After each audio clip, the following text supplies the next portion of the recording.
Hey, everybody. Welcome back to Crunching Your Growth, the show where we dig into the real stories behind fast growing businesses and the entrepreneurs fueling them. I'm your host, Phil Masiello. And as always, we have a great entrepreneur and great show. Tonight, we have an episode with some flavor, literally. We're joined by Andrew Whiting, founder of Hot Drop Sauce, a brand that started in his kitchen during the pandemic and is now heating up shelves and pallets across the country. His journey is a masterclass in turning passion into purpose and blending sustainable practices, bold ingredients, and a love for creating something truly unique. So whether you're a foodie, a founder, or just someone who loves a good story, get ready. This one's going to be a kick. So let's dive right in, and we'll bring Andrew in and let him tell us his background and his story and his entrepreneurial journey. Andrew, welcome. Thanks for taking the time to come on, and hope to hear from you. Let's hear from, what your background is, what you did, how this whole thing started in the pandemic, and where you're heading. Yeah. Well, first of all, thank you for having me, Phil. Yeah, Been very excited about this. And yeah, I think the best way to describe Hot Drops is that it was born out of kind of a happy accident where I decided that I really wanted to make handmade gifts during the pandemic. And with an abundance of time, I actually had the opportunity to do so for the first time. So yeah. I had planted a big garden at the beginning of the pandemic in March of 2020, and basically had far too many peppers to consume at one point for one human, two, three, four, five humans. So I looked up what are the best ways that I could process a large amount of peppers, and I settled in on fermenting. And so I invested a lot of time in learning about the fermentation process, and I made some holiday gifts that went over very well, much better than I anticipated. And having worked in sales my whole life, I recognized the buying signal, and I also recognized that it was a part of my own passion because I love to cook, I love to eat. So it was an opportunity to make more ingredients, really. And so when I realized that I could have control over more ingredients that Yeah, impact the flavor, the brand Hot Drops was born. that's fantastic. What's your Yeah. background? Is your background in food or? Kind of. So I grew up in Sonoma County, which is sort of the Northern California wine country, which Sure. is a very Epicurean food, wine inspired area. So I grew up exposed to a lot of really great cuisine and around a ton of really great agriculture. Yeah. So food was always relevant. And then on top of that, I just like food, I was, some people did sports, some people did, like art. I just wanted to learn how to eat more food. And so Yeah. I wanted to explore the world through kind of expanding my palate. So I worked in kitchens. My first job, I was 14. I got a worker's permit. I worked at a catering company. And that sort of set it off. And then I went through high school working in food, working at the prep kitchen for a James Beard Award winning culinary catering company. So it was a really great opportunity to be exposed to just the highest level of Yeah. practice. Um, and I basically fell in love with it because I like the whole aspect of knowing where your food comes from and being able to generate whatever you want out of it. To me, kind of is art. And Yeah. so, yeah, I then graduated from high school. But before I did, I enrolled in the culinary program at the junior college where I grew up. And so took some classes in culinary, but college was always the plan. And so I kind of merged it and I went to school for agricultural business, which to me was the industry of bringing more food to tables. And so, yeah, it was always kind of that was the main similar thread throughout my entire life was not just food, but the environment that's created around food. The kind of, the proverbial sharing a meal at the table, no matter what that might be, metaphorical or in reality. That was always a huge focal point because I grew up in a family with close community, and a lot of that was fostered around really great food and meals Sure. and dinners. So, yeah. Well, you're preaching to the choir on that one. I'm Italian. I grew up in an Italian household. And so everything centered around food and the table. And it was the dining room was the center, the dining room and the kitchen were the center of the operation. But I grew up in the restaurant business too, like you. And I always thought that owning a restaurant was going to be my path. And then I went to college down in Miami, and I was working in restaurants and hotels, and I decided, you know, it's kind of a tough life, but I still liked food. And my first business was actually a food retail store, a specialty food store, which didn't work out. It was a disaster. It was my first entrepreneurial effort, and it was terrible, terrible. I did a poor job, poor failure of leadership, failure of process. But anyway, I moved on from there. But I've always been involved in food at some point. Uh, Yeah.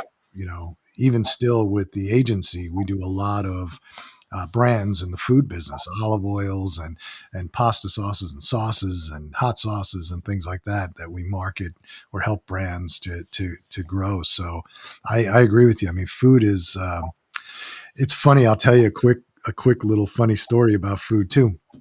My wife and I are taking Italian lessons to become more, Nice. yeah, to become more fluent. And part of it is they always tell you to immerse yourself in the language and just Yeah. listen, just listen. And now obviously with the internet, it's much easier. So there's this channel on YouTube called Italia Squisita, which is they basically look at all these great restaurants and food establishments within Italy that have created something. For example, a sfogliatelle, which is a dessert, right? And it's very Yeah. popular in Italy. They went to the place where the oldest bakery making it, or there's a Michelin restaurant up north that is famous for this meat cart, things like that. And I just put it on and I listen because it's all in Italian, no English at all. That sounds wonderful. I feel like I could go to bed listening to that.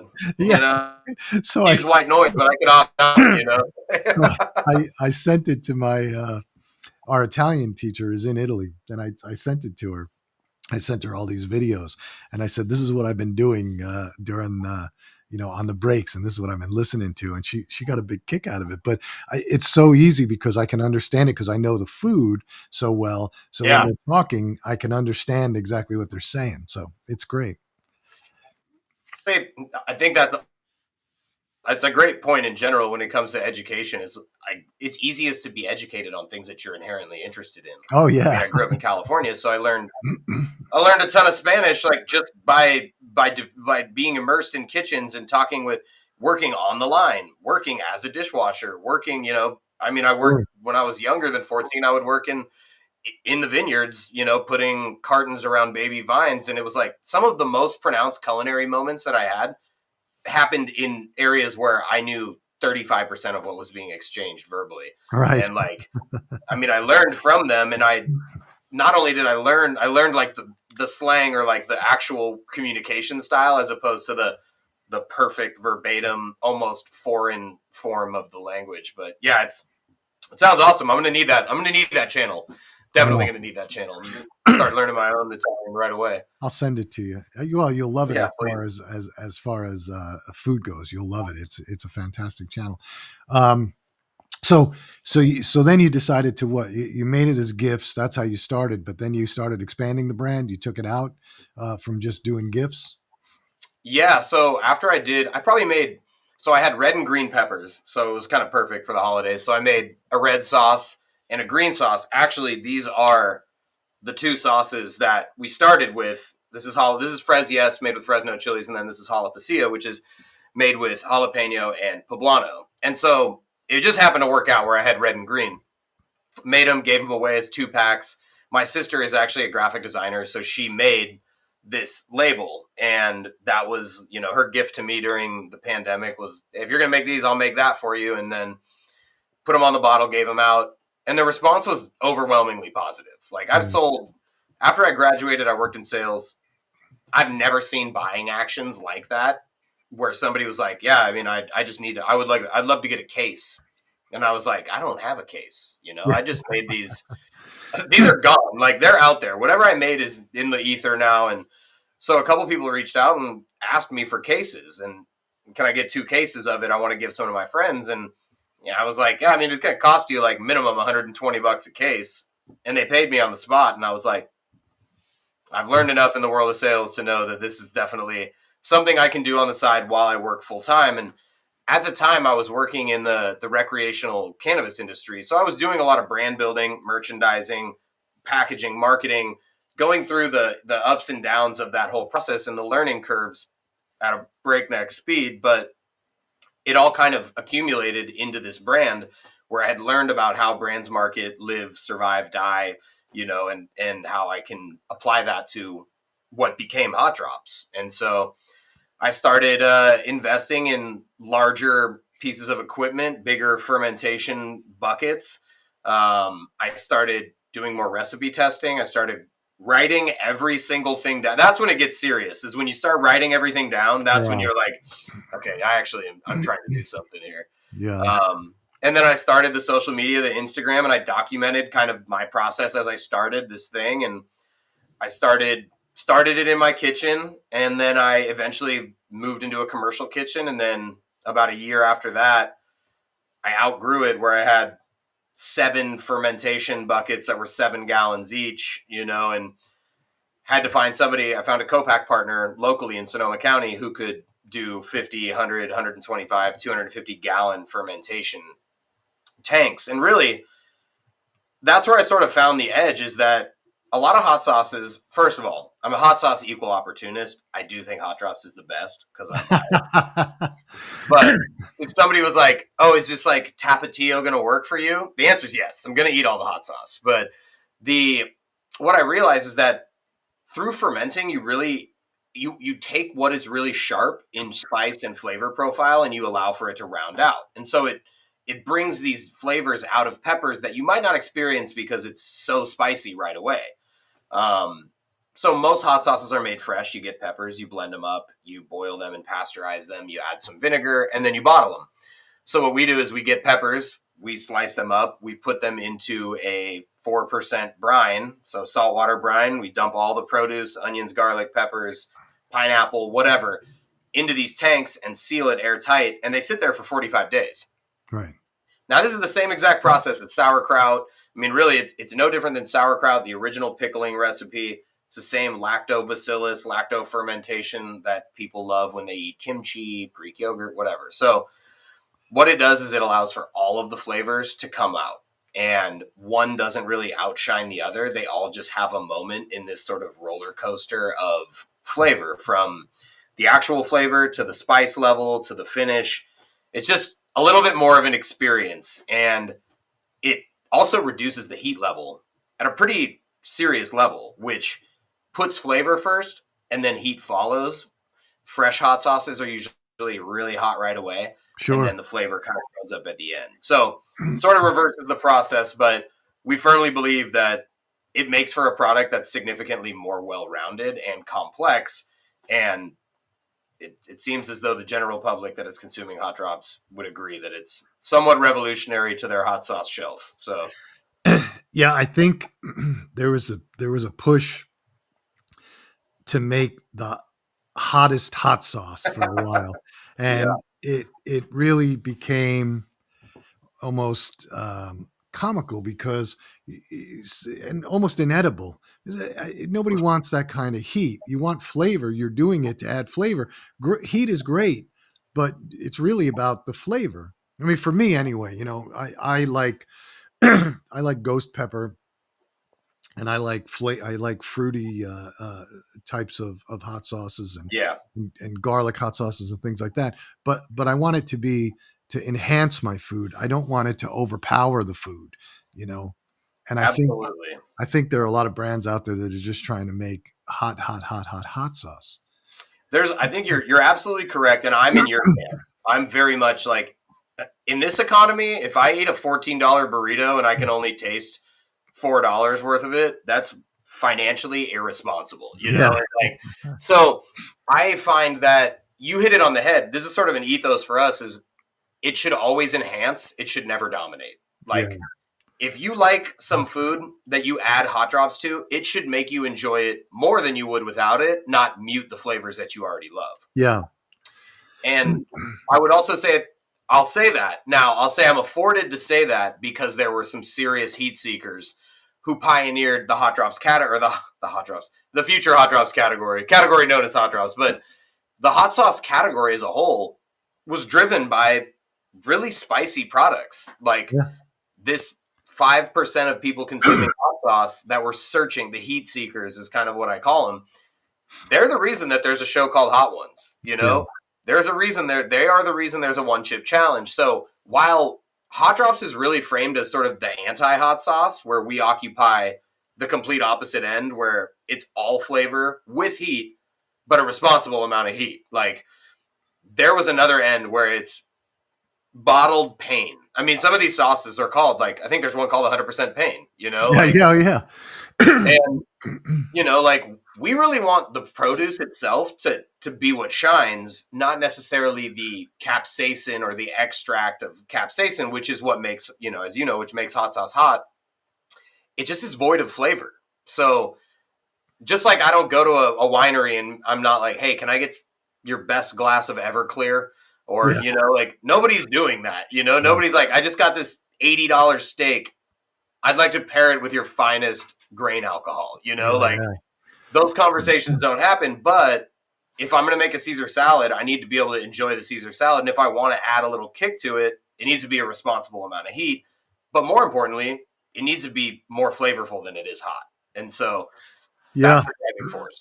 Yeah. I think the market is bigger for more flavor and heat second. Certainly there's the guys out there that are always going to go after the hottest hot sauce in the world, and Yeah, they want that, but they don't eat that every day. I know a lot of people who love hot sauce and have Elijah's Extreme or Insanity in their yeah, cupboard, but they're using other hot sauces on a daily basis, and they use that to add to a sauce that they're making, a couple of drops in there to give the sauce a little heat. That to me makes sense. true. I don't know how I don't know how I can't put a insanity sauce on any food and eat it. It just it takes over. No, I totally agree. And credit, like I give credit to both those guys because they, like Dave's and Elijah's are both, they are market expanding products. Like Yeah. they're huge. Dave itself was like, Dave has been around for a long time and he's 32 actually years. local to here. And I give him credit for building this kind of a foundation for what can be a bigger market, but sort of like, not in this exact same way, but it's if your only options are Miller, Coors, Bud, and then all of a sudden craft beers start to come out, and you're like, oh my god, Yeah.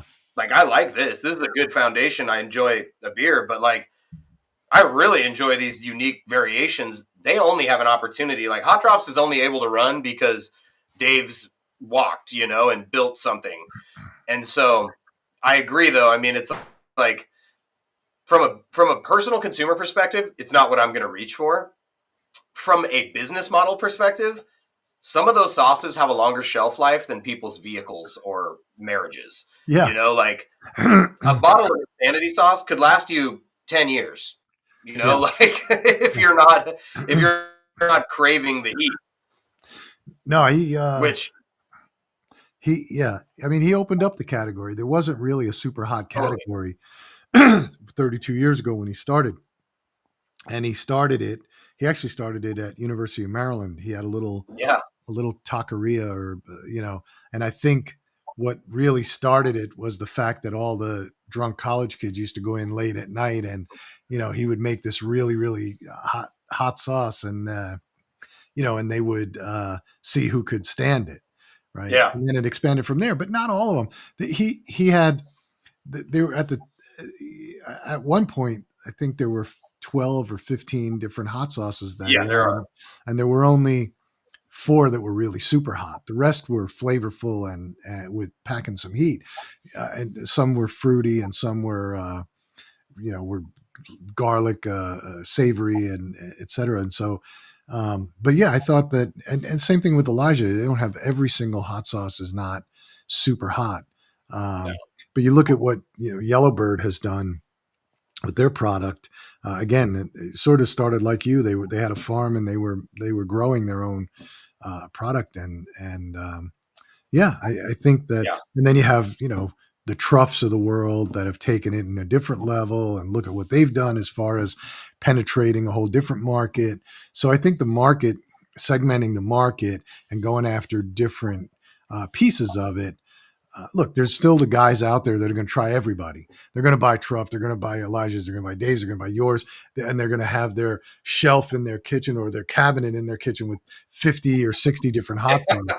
No, it's true that you see Oh no, it. I am one of those guys. Like I am who you're explaining. Yeah. I need to see the shelfie that everybody has, where it's just the lineup of 25 hot sauces, and their girlfriend or wife is like, "Look, you got to like move some of these to the garage because, like, it's like, Well, it's funny. There are a lot of groups on. I like the category, so I follow a lot of the groups on social media, and there's a lot of social media groups around hot sauce. And there oh was yeah, this one guy who posted this. He posted this thing about his hot sauce collection in his kitchen, and all these different things around hot sauce. So my response was, "Not married, eh?" yeah." So- You definitely. There's nobody else sharing the kitchen space with you, and you know what? Actually, that's an interesting point. Is like I do. While you're correct, there is a stereotype in the hot sauce world that it's like a men's product, and the demographics would beg to differ. Like the demographics actually are in favor. I think it's like 52% of hot sauce consumers are actually women. And that's an important side of the market that in a lot of places, like beer doesn't really market towards women, like hot sauce doesn't really market towards women. But if you are in a household where you have a wife or a girlfriend, they do a lot of purchasing of products. And if they don't feel like it appeals to them, that's a product that probably won't make it into the cart or even in their hand and therefore the cart. And so you are definitely correct. And I think that what we've seen, at least with hot drops, is there's a huge amount of women who are big hot sauce heads. And I love to hear it, honestly. Yeah, there's no question. Women are a big part of the market, but at the same time, women are not going to allow you to take three open shelves in the kitchen, even if they like hot sauce. You are Yeah. not taking three cabinets in the kitchen, top to bottom, full of hot sauce. It's not going to happen. She's going No. to say, "I built this cabinet for you in the garage. You put it out there." Yeah, or that's why we have a garage fridge with all the beer. Is Yeah, it's also it's the overflow. You can pick. It's like you can pick your five favorite, and then the rest of them need to go outside. And you have to go get them if you need them. But if you love hot sauce, five hot sauce bottles is very unlikely. You probably have 15 plus, yeah, and they really take up a lot of real estate in the refrigerator. But what I've done recently is I've moved everything. Saw this on social media. Moved all my hot sauces to the drawer because if I know if I'm going to go for a hot sauce, I know exactly which one I'm going to get. yeah, Now I put all the produce in the door where all the hot sauce used to be because that's the stuff that I would just forget about being in the drawer. I'm yeah, like, yeah. but yeah, it's I think like it's interesting when you talk about the market segmentation and you talk about Truff and Yellowbird and these new kind of, I mean, what are becoming sort of like the leaders in the space of craft hot sauce or hot sauce, the new age, new version of hot sauce. It's so much different than Cholula, Tapatio, Crystal, and Tabasco, who again, they all walked so that, these craft brands like me can really run. But I think seeing the partnerships that you see like Truff and Starbucks and Yellowbird with Taco Bell, and these are all reactions to consumer demand, Sure. which to me is like, yeah, the market is segmenting, but really credit to those brands like Yum Brands and Starbucks for saying this is clearly a demand that is different. And these legacy condiments like, ketchup and mustard and simply Tabasco aren't really what they're reaching for. And I even read some study that's like 30% of millennials and Gen Z bring their own condiments to restaurants. Yeah.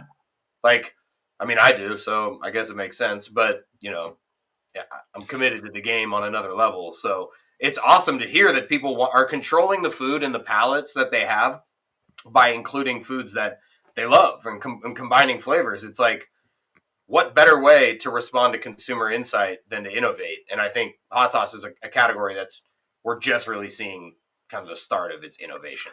My there's a diner close by to where we live, and we go to it on the weekends every once in a while. And when you're in there, I mean, it's big and it seats probably a couple hundred people, but you see people pulling hot sauce out of their purses all the time, different ones. Right? They have hot sauce on the table, but it's generally Cholula, Tabasco, and there's another brand that they have, ones that appeal to the masses. But then you see people come in and they just start pulling them out of their purses and using it on their eggs or, their grits or whatever. And then my son, he was out in New Mexico for a while, and he just moved back to this area, and he and his girlfriend, we were there a couple of weeks ago while they were making breakfast, and they're both deciding on which hot sauce they're going to put on their spicy burrito. So it's look, I wouldn't call myself a hot sauce connoisseur. I do like hot sauce, and I like sauces in general. We probably have 15 different hot sauces in the refrigerator at any given time. My younger daughter uses it, and she has specific ones that she uses. And I wouldn't say that we're necessarily a hot sauce family, but it is good to add it to certain things. You feel like, hey man, that'll add some flavor to it.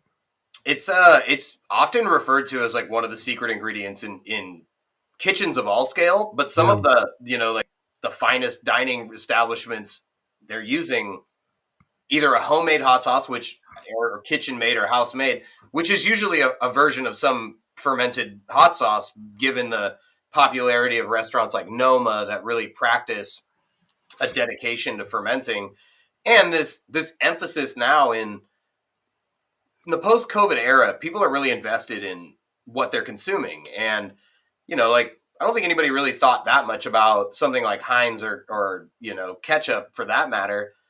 But it is tons of calories and a lot of sugar and a ton of preservatives and a lot of salt. And in an era, where people are kind of thinking about what they're putting in their, like, I've never heard of a seed oil expressed as a seed oil until like 5 months ago.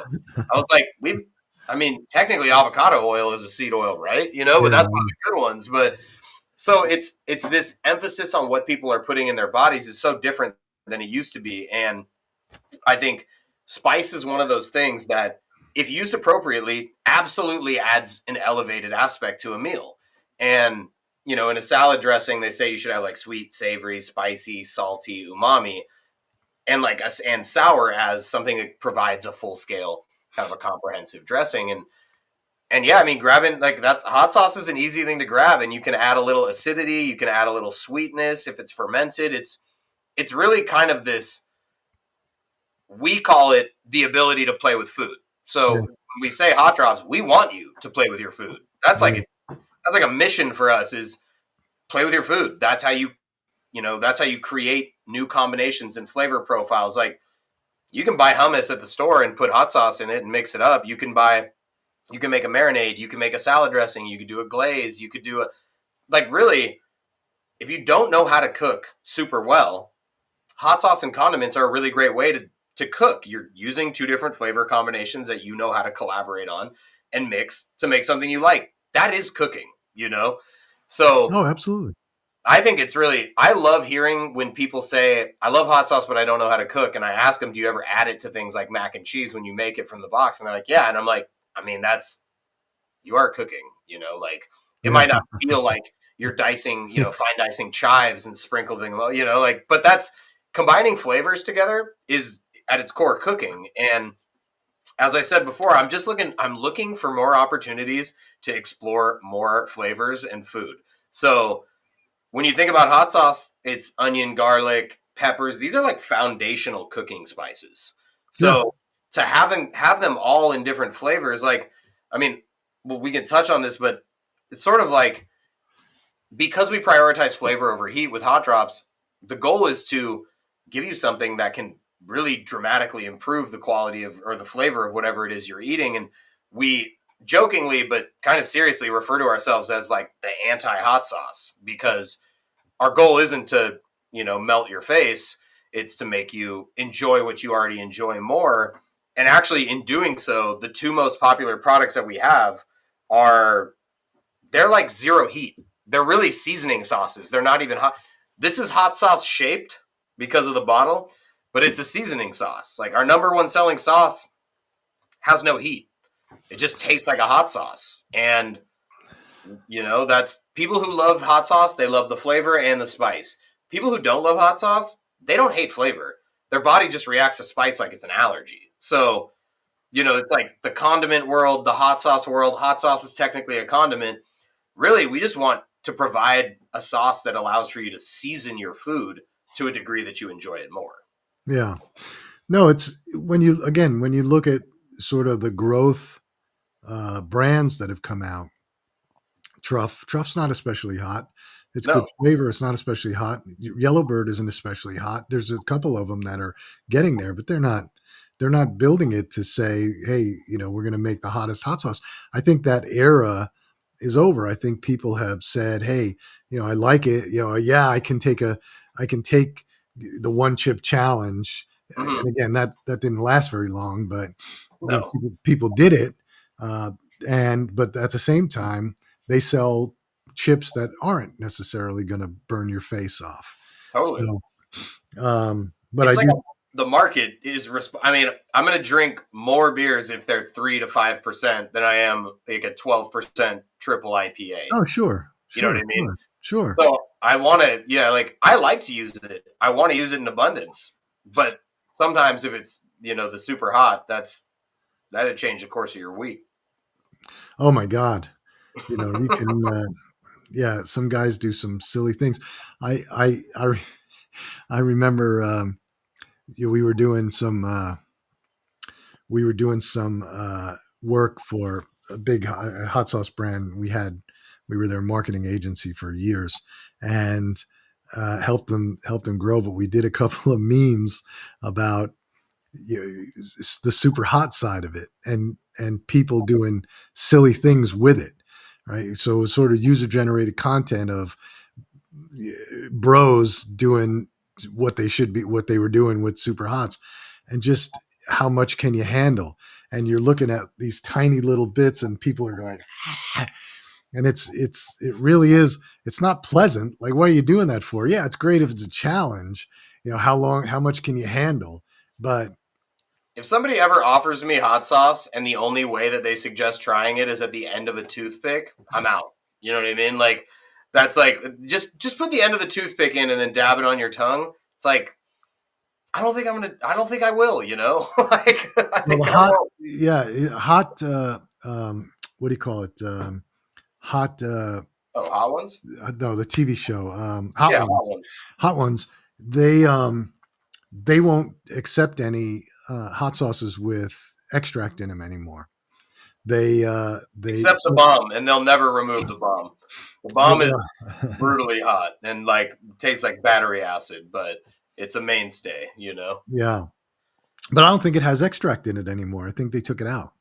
Well, Um, whatever they're making it with has got to be like the hottest peppers on yeah. earth. Well, you basically, by fermenting it, the longer you ferment it, the way I understand it is, you can keep doing it, and it'll you that's how you wind up with the extract. You basically extract all that from it, and then you boil it down and make it even more hot, right? Yeah, More I mean condensed. it's literally pure capsaicin. Yeah. It's like pretty diabolical. Like I think that I don't know how they make pepper spray, but it can't be far off from pure Well, capsaicin. no, I that's mean, what it is. That's yeah. absolutely what it is.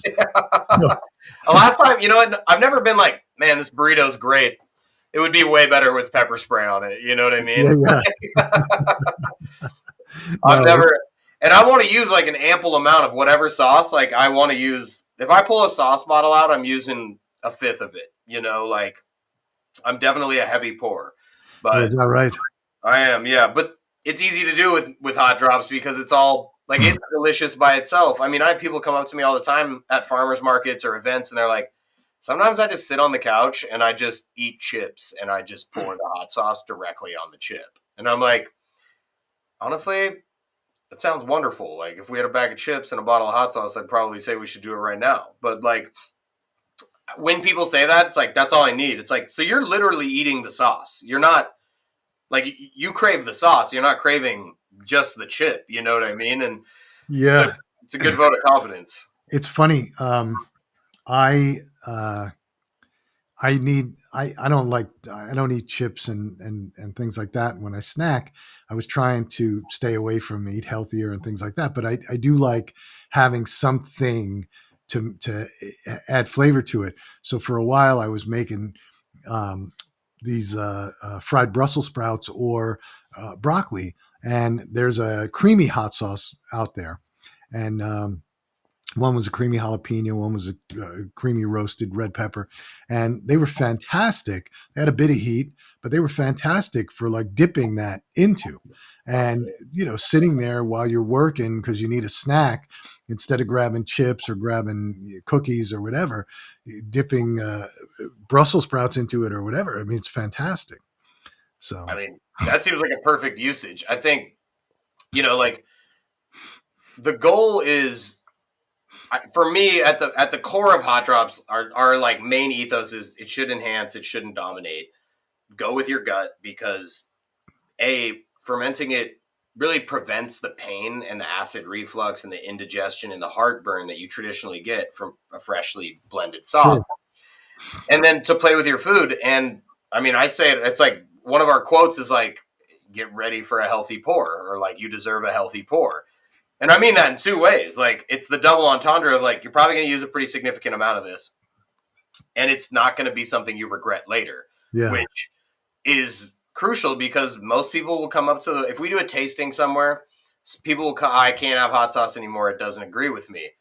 And I jump on that immediately. I'm like, well, actually, this is like, it goes through the probiotic process. So at the end of it, it is postbiotic. So it actually is filled with these postbiotics that help you digest food. So, and we've gone so far as to see people who are allergic to certain things like pineapple, when it goes through the fermenting process, something changes chemically and they're able to digest it without an allergic reaction. And so, it's like 0 calories, all flavor, zero guilt. I'm all about that end of the spectrum. That's where I want to be. So everything you just described, from fried Brussels sprouts or broccoli and dipping it in really a condiment style sauce, which that's, it's kind of the goal is, we're a hot sauce company. We're a condiment company that masquerades as a hot sauce company. yeah, And I think, given what I said about the not sauce, which was an unexpected reality, where I made it just so I could show a few people who were close to me what hot sauce tasted like when it was fermented, but didn't have any heat. The reaction was insane, and now, like, as an unintentional reality, it's our top seller. And it's awesome to hear people who are like, I can't have anything hot. Like, black pepper is too hot for me, but I cannot have breakfast anymore without not sauce. Like, that is the go-to. yeah. When you think about it, what do you like? We don't have ketchup in our house. We just don't use it. We don't have mayonnaise. We don't have salad dressings. We just don't use them Yeah, because we're an olive oil, balsamic vinegar type household. And but sure. we have a lot of hot sauce, and we have a lot of salsas. Um, and I find that those are better. And if, as far as dipping or putting on eggs and stuff, because to me ketchup is, I don't know, it's bland. It just doesn't do anything. And if I'm going to eat salad, green salad with things, I'm just going to use olive oil and vinegar. Yeah, I mean olive oil and balsamic. But you know, it's funny because we when we go out to dinner, the reason I got focused on the Brussels sprouts is because we went to this one restaurant that did fried Brussels sprouts, and they made a spicy aioli, which yeah, was just aioli with like a garlic hot sauce that they made yeah. in house. And I thought, I can do this at home. I can do this as a snack because I could eat fried Brussels sprouts all day long. And then we went. There were a couple of there's a couple of restaurants that are doing it, fried Brussels sprouts in different ways. One did it with a sort of a Japanese wasabi type of sauce, and so but they're hot and but they're flavorful. So it's not like so unbearable that you can't eat it. No, So it's like that perfect heat, like when you have chips and salsa and like a margarita or something, or like a beer, and it's like, it's salty, it's spicy, it's refreshing, it's salty, it's spicy, like that can become a vicious cycle, like And you could easily a vicious in the best way possible. Vicious meaning I'm going to be vicious about the consumption of it because Oh yeah, I I mean could sit here. I'll eat this whole thing of salsa, no yeah, question about it. Especially if we make for my daughter. I make this papaya salsa. It's got heat, but it's got peppers and garlic and things like that. yeah. Papaya, and we could sit and eat the whole thing, in one sitting. And then you sit there and look at each other, going, "I can't believe we just ate that whole thing." But you're right; Yeah. it's a vicious cycle. There's a lot of people out there who are going through the same. I mean, it's the same thing. That's why it's been such an interesting experience to really kind of. I didn't sit down and start hot drops, right? Like I didn't before I didn't sit down and brainstorm before I made the sauces. I made the sauces. I saw the response. I reacted to the response, and I've been reacting to the response continuously and fine tuning it. And some of the things that we've found is not what I set out or expected to find, but that's tends to be where some of the best learning lessons are. Is we've made sauces. I've made sample ones that are I think are terrible, and they will they're never going to be they won't make it to a labeled bottle. But then we've made ones that I was like, this is a fluke. This probably won't be relevant. And I mean, this is like if you like seafood, this is a mignonette. I've never seen a mignonette in a bottle. If I get oysters, it's always made fresh. Not a hot sauce, really a seasoning sauce slash condiment. But I mean, it was born out of a necessity where I was making oysters on the coast, and I was like, I really wish I had. I'm using hot sauce, which is great on oysters, That but I was is, like, I really wish I had a. Why don't they have a mignonette that I can just buy? And then I was like, tomorrow I'm gonna buy all this stuff and I'm gonna ferment one and make it and try it. And it's like yes, it's great on oysters. I'm also not at a point in my life where I'm eating oysters every day. So, yeah, yeah, but I am eating salads and roasting vegetables like on broccoli or Brussels sprouts. It's great. Like you toss it in it beforehand and it almost caramelizes the outside. It's amazing. And I use it on, ceviche, guacamole. It's literally shallot, onion, garlic, and red wine vinegar, rice. These are great things to use and infuse into all different kinds of cuisine. And for me, it's just become what can we use this on? That it's more of like the hard part is what can't we use it on? yeah, Like when the spice level drops and the flavor level increases, the options become significantly more available, yeah. and that's what we see. Well, I coach. It's funny. I coach a lot of entrepreneurs, and obviously, in the world we live in, from the agency side, we do a lot with young brands and growing brands, etc. And it's funny when people come to me, entrepreneurs, mentees, whatever, and they'll say, "How do I figure out what business I want to start?" And I always say the same thing. I say there's two things you want to do. One is you want to look at what you're passionate about. Because if you just sit down to try and figure out, well, this is a good business to go into and this is a good business to go into, but you don't know anything about them and you're not passionate about them, and you haven't really given any life to it, then you're not going to succeed. It's just the way it happens. I've never seen anybody succeed who sat there and went, oh, accounting is a good profession. I'm going to set up an accounting practice. And Yeah, the second thing is before you do anything with a business, you have to make a prototype of your product, make your minimum viable product, and then see if there's customers out there who want to buy it.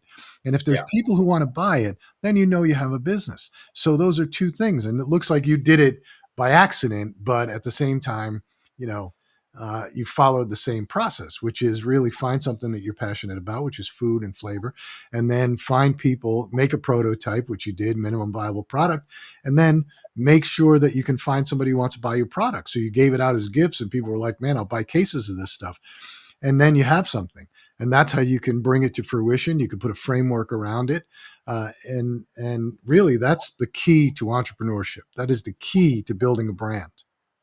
I think, and you're absolutely correct. And like I grew up I grew up in Sonoma County, so this is like the home of Guy Fieri, and one of the people who I talked to when I was like 16 in high school was him. He was a local restaurateur. He had like two restaurants, right? I think Johnny Garlic's and Tex Wasabi. And Tex Wasabi was like ahead of its time. It was like sushi and like barbecue Yeah. fusion. And honestly, it was way ahead of its time because it was delicious. Yeah. And I remember being 16. I was in this program that you got to be exposed to these areas of industry: law enforcement, news and broadcasting, agriculture, food service, whatever. So on the food service day, I vividly recall he this was before Diners, Drive-ins, and Dives, before he won the first food show competition, and he sort of changed the DNA in my brain of how I thought about the rest of my life. Is like I loved food. I was working at a catering company at the time. He's speaking my language. He's like, I just wanted to make a restaurant, asked for investment. My parents helped me, and this is the first time in my mind that I'm thinking to myself like, okay, this guy he just had an idea. He really loves this thing that I also love, and he had an idea. And he just decided to go all in and make it happen. Yeah. And that really changed, like, and fast forward, like, I actually, so after being on the Gordon Ramsay show, I got a call from him, and he, sort of this full circle moment of like, now I'm basically kind of following in the footsteps. I've been on this show, I almost won it. I created this product that you did, are from the same area. We both have this desire to invent and curate things that bring people together. So it was a very full circle moment, but you know, I think looping back to what you said, which is very few people sit down, write a business plan before they do anything. Like it's really not the process of how it works. Some people do that and they are just business minded people who see gaps in the market. When they do that, it's not the first time they've done that.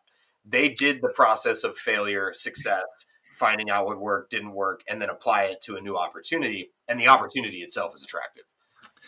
So back, I told you my first business was a food store as a failure, and then I went on and I got involved with a specialty food retail chain, Yeah. and we grew that. And then after we sold that, I started another uh, group of stores called the Daily Market, and we built the first one just with an idea in my head of what I wanted based on my experiences. And then we built the second one. But then in order to expand, we needed growth capital. Mhm. So it was at that point in time that we built the business plan, which was we were actually working on our third store, but we needed, if you're going to go out and try and raise capital, you need to have some semblance of a business plan. Yeah. But it's a lot easier to write the business plan once you're up and running because you can talk about everything you've learned and everything you know about the customer versus trying to write. If I had to sit down and say, this is what I'm going to do, I would have thrown it away after the first month because what I started doing and what I ended up with were two entirely different things.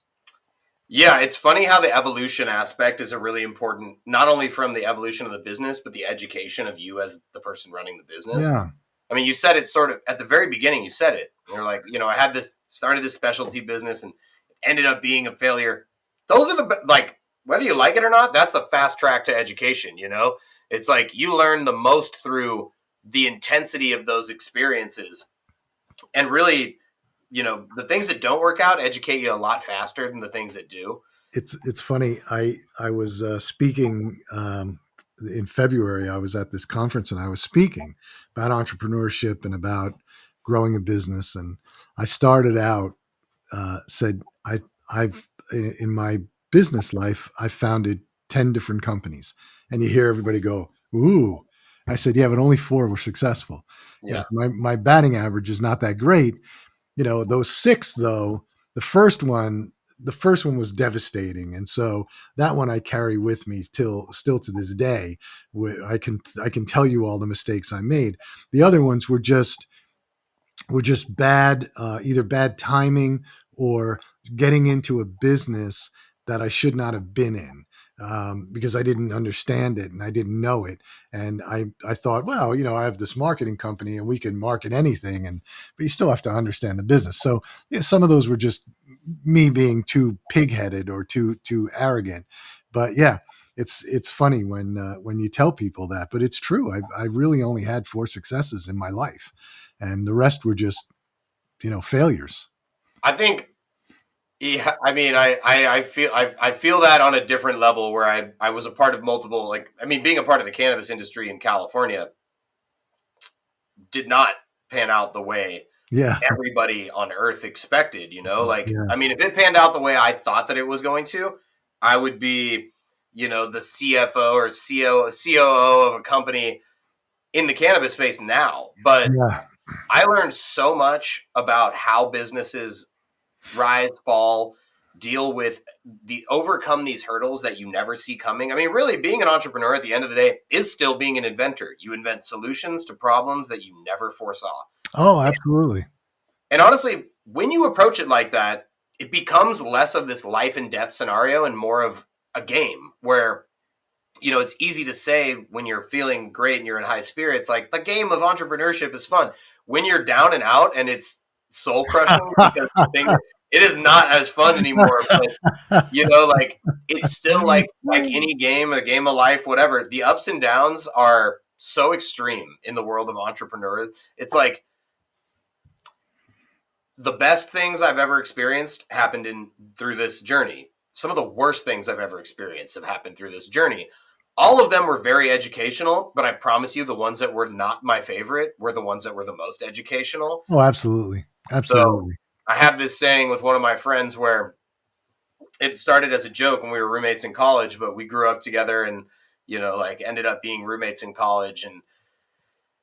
And he always had, whenever we would mess something up, like we're going fishing or whatever, and we're not catching anything, we'd always say, like, we're learning.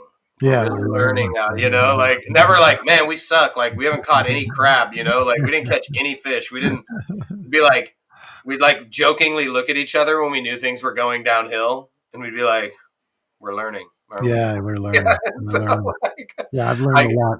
I've I learned think from about lots of that. mistakes. I'll tell you. Sometimes you just say it to myself in like the times where I'm like, wow, that, you buy $5,000 worth of packaging to find out the packaging was made incorrectly, not the way that it was sent out in spec, and you receive it and you've waited 2 months and you're like, yeah, I'm like Yeah, standing over 2 pallets of product I can't do anything with. And I'm like, we're learning, aren't we? Like, yeah, it's I'm almost a still joke. learning. Yeah, You never I'm stop still learning. learning. Yeah. All right. Well, we got to wrap it up. We've got about 2 minutes left. Yeah. So, any parting words you want to live? Any knowledge you want to impart on anybody? No, I would say, I mean, it's another one of the expressions that stems from hot drops, which is, if you're interested in doing something like this, and whether it's entrepreneurship, whether it's cooking, whether it's whatever, there is a lot of power in going with your gut.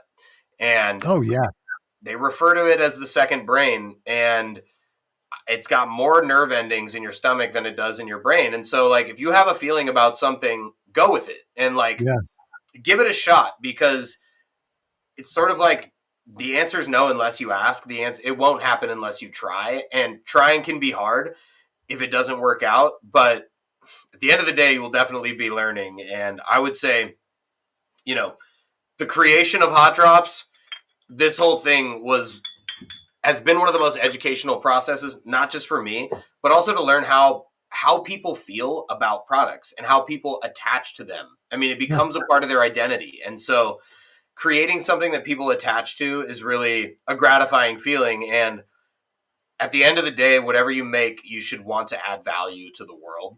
yeah, And I think that that's always been the ethos and the goal behind hot drops, behind all the mission statements and saying, is like to create something of value that people attach to, that always enhances their quality of life, their quality of meal, their, never dominates, but always enhances. So I yeah, think, yeah. you know, yeah, it's, I think in the world of, as it pertains to hot drops specifically, I mean, we have some pretty exciting things coming up that I'm really excited about from multiple perspectives, but I'm looking forward to becoming a big part of the condiment space in the next year or two. And That's so, great.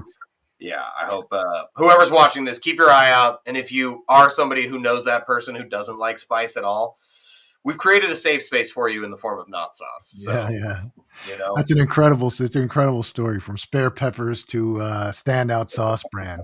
I Yeah. think your journey is a reminder that great businesses often start in unexpected ways. So, hey, if today's episode inspired you, make sure you subscribe, you share, you leave a review for us. And if you're building something of your own, keep pushing, keep experimenting, because growth comes to those who show up with purpose. And thanks for watching. And we will see you